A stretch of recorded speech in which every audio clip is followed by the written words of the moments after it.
Made in Abyss is an anime in which horrible things happen to children who have no ability to defend or protect themselves. Often these acts are carried out by those who have been entrusted to care and protect for those children. Because of this, I can understand why such content might not be to your liking and that you may wish to sit this one out. I'm going to stick strictly to what is shown in the anime. The manga might have some details that contradict what I'm saying here, but I'm purely going by what is in the anime. Since I'm going to have to go deep into the anime, this is going to be a spoiler-heavy analysis. I'll try and make this video understandable for somebody who hasn't watched the anime, but I strongly recommend that you watch the anime because it's very good. When I say Made in Abyss is worse than you think, I'm not saying that it fails as entertainment or is somehow morally deficient. What I am saying is the world of Made in Abyss is horrifically dreadful in ways you might not realize when you watch it initially. To support this view, I am going to introduce the world of Made in Abyss and go over the recurring themes and then try and extract some meaning from these themes. Let's start with the world of Made in Abyss. There is a massive pit in the middle of an island, and all through this pit there are treasures and relics, remains of perhaps lost civilizations, and useful resources. Strange, valuable objects whose origins are not quite clear. People are drawn to the pit to recover these items. The deeper these cave raiders journey into the abyss, the more valuable the artifacts they recover. It is also suggested that the abyss just calls to people, creating or amplifying those desires to explore and their greed for the treasures within. However, this abyss is extremely dangerous because living within it are all sorts of monsters and natural obstacles. However, these might not be the most deadly aspects of the abyss. The abyss has an effect similar to divers' bends called the curse of the abyss. If you ascend from within the pit too quickly, it causes damage to you. Near the upper level of the abyss, the curse is mild. Light dizziness, but as you descend deeper, the effects become more serious. At the second level, you get intense nausea, headaches, and your limbs become numb. At the third level, severe vertigo. The nausea is even more intense and is combined with visual and auditory hallucinations. At the fourth level, intense pain throughout the entire body and bleeding from every orifice. At the fifth level, extreme sensory deprivation. Then, when you get to the sixth level, loss of humanity or death. Our main protagonist exploring this world is Riko, a joyful, optimistic orphan who receives a package from her mother, giving documentation of the nature of the abyss and a note that she'll be waiting for her at the bottom of the netherworld. The high rising terminals I'm using here, the way my voice goes up at the end like it's a question, isn't just because of my accent, but because I'm not sure what I'm saying there is true. She is joined by the robotic boy Reg, and later on a bunny-like creature called Nanichi. As they explore deeper and deeper into the abyss, they have adventures, discover new things about the abyss and themselves. Typical anime fare. The recurring themes. In Made in Abyss, there are a number of themes that keep coming up over and over again. These themes I'm going to label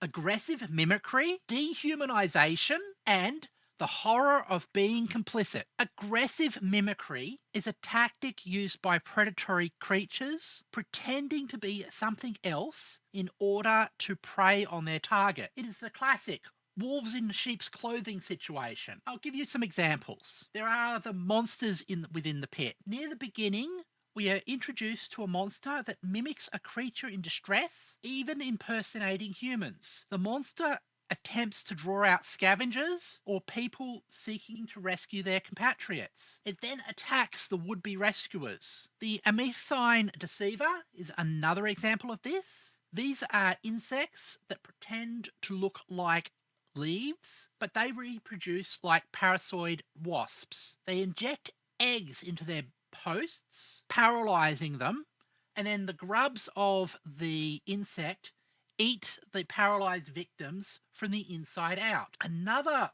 parasite of this type is pseudo-water. This is a substance that looks like water, but is in fact a parasite that when consumed lives inside the body of their victim, slowly turning the victim into a stone-like substance that allows the fluid-ish animal to be contained within it. This aggressive mimicry is not even restricted to animals within the pit. One of the plants that we see are giant pitcher plants, giant versions of the real live plant. These produce a sweet scent that attracts insects, but as insects enters the flower, spines prevent the insects from escaping, forcing them down deeper and deeper until they fall into digestive juices and are absorbed by the plant. In fact, I think the pit itself is a form of aggressive mimic. When you heard of the pitcher plant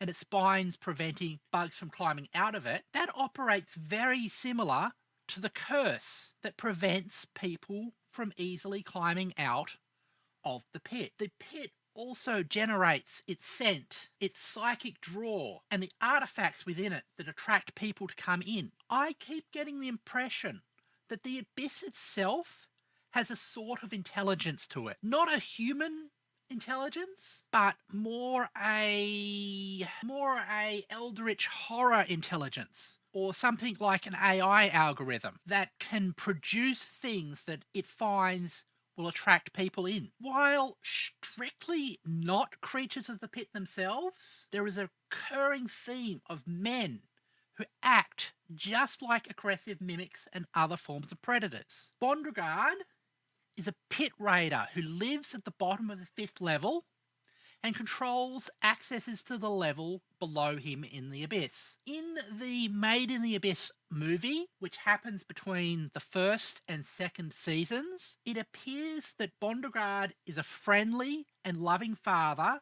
to his adopted daughter, Prushka. Even though, at this point in the narrative, we know that he has been conducting horrific experiments on children, and his experiments were responsible for Nanichi being transformed from a girl into the thing that they are today. However, these are shown in flashbacks, so there is a narrative distance to those events. But the guy acting nice is something that we see immediately, so we put more emphasis on that. It is only in the latter half of the movie do we witness his evil nature firsthand. These horrors I will go over when we get to the section on dehumanization. Geronimo. In the 2nd season, we are introduced to a secondary plot line with Veriko. She is a member of a group organized by a man called Zazukian to find the abyss.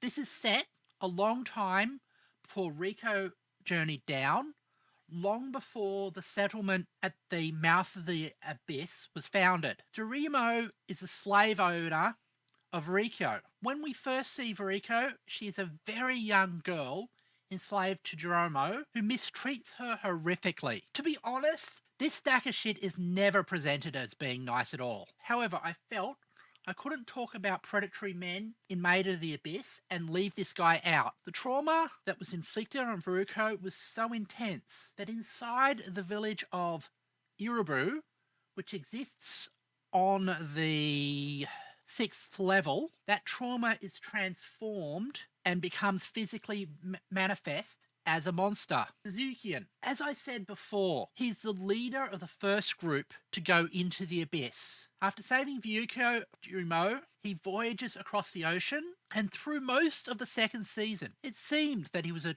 good, caring man who wanted the best for the people under his care and direction. Actually listens to the people when they have good ideas and gives them proper credit. There are numerous occasions in the narrative where he could have taken the uncaring route, but instead he does the right thing. Again, I'll have to wait until we talk about dehumanization before we talk about his truly predatory nature. The anime. If we are talking about aggressive mimicry, though, perhaps the most notable example is the anime itself. Made in the Abyss looks spectacular. Every shot of the Abyss is lush and a wonderful treat to the eye.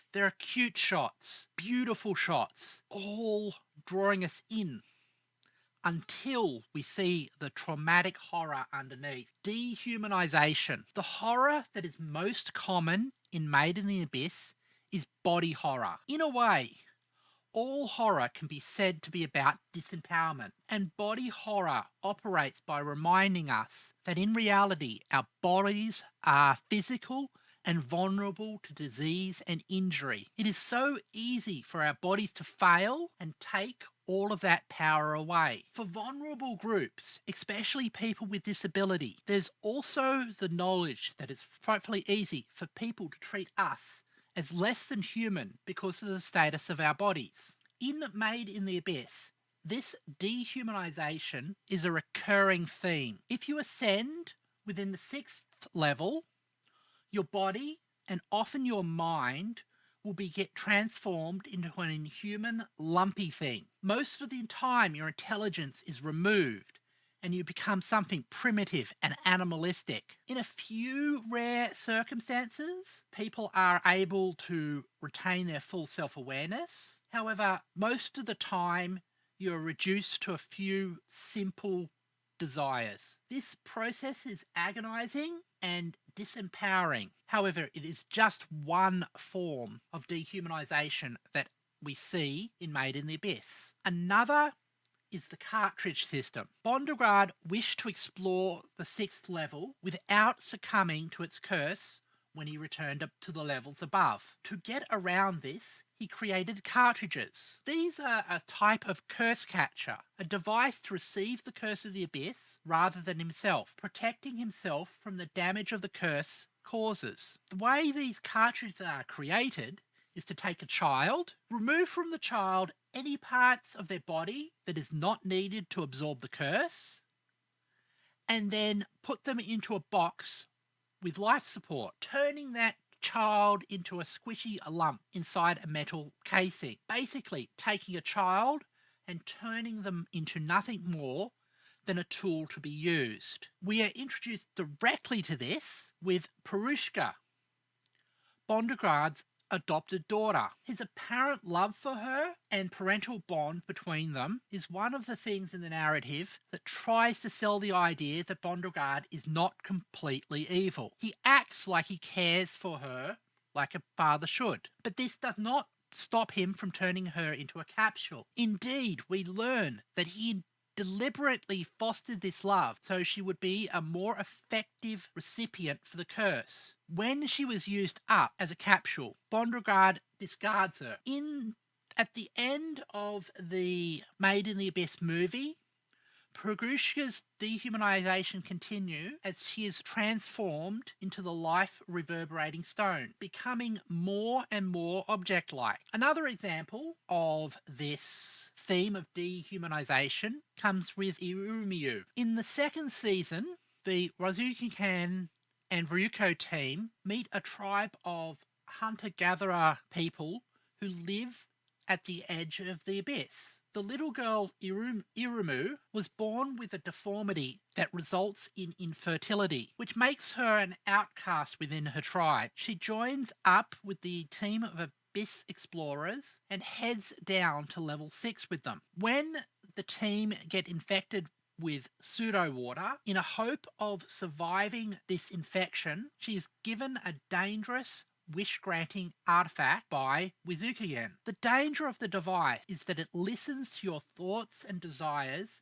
and grants them. So, along with the whole monkey paw thing that all wish-granting devices have, it might also pick up on any stray idea in your head and fire off from that. She was given the device because it was thought it would work more safely with a younger person whose thought patterns were not as complex. The wish-granting device granted her the wish to be fertile, and the girl started to give birth over and over again, producing children. However, her children were born without digestive tracts, so their lives were short and full of suffering. In addition, 2 more wish stones were inserted into Irumyuui, eventually transforming her into something less human. Over time, she was then transformed into the Irumyuui village, reduced from a person into an object for other people's use. The horror of becoming complicit in the abuse of others in order to survive. This leads into the third recurring theme in Made in the Abyss, the horror of being complicit in another person's abuse. We see this with Viriko because other than being fated to die, Irumyuui's children had another property, that if their flesh was eaten, they can act as a cure for the pseudo-water infection. In order for Viriko to survive, she has to eat and help others eat the flesh of Irumyuui's children, adding to the suffering that the poor girl has. We also see this with Nanichi. As I said before, Nanichi was a child who was experimented on by Beauregard, and through the exposure of the dehumanizing effect of level 6, she was turned into a sort of cute fluffy bunny thing. Because she is so cute and fluffy, she was used by Beauregard to calm children that he was going to process into capsules. Unable to resist against Beauregard for her own survival, forced to participate and assist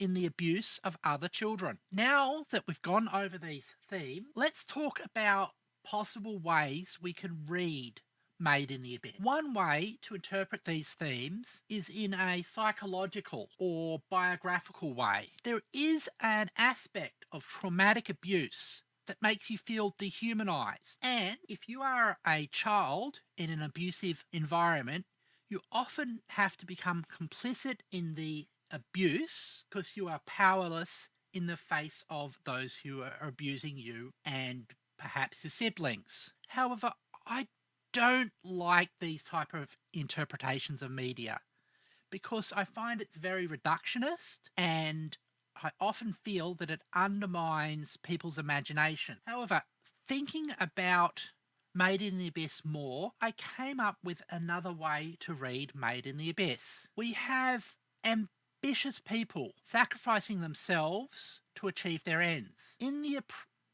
In the process, abusing and neglecting the children that they have been meant to care for.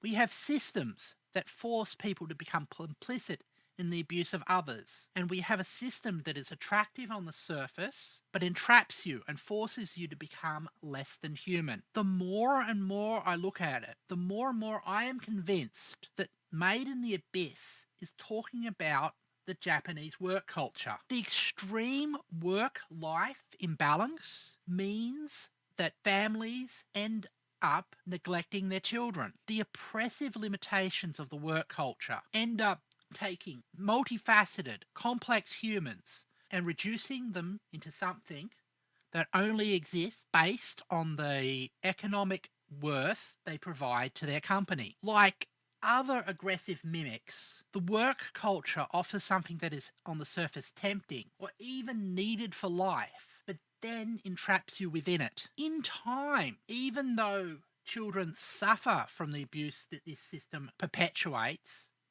they become complicit in promoting and continuing it as they become adults. If you think this is a bit of a stretch, then I would like to give you one more example. The village of Irumyuui. The village literally created from the suffering of a child. In that village, the abstract concept of value is supernaturally instantiated into currency. If that is not meant to be a metaphor for the horrors of an economic system, then nothing is. And since we do live in such a horror, please consider subscribing to my channel so that I can get monetized. Thank you very much, and I hope to see you later. Goodbye.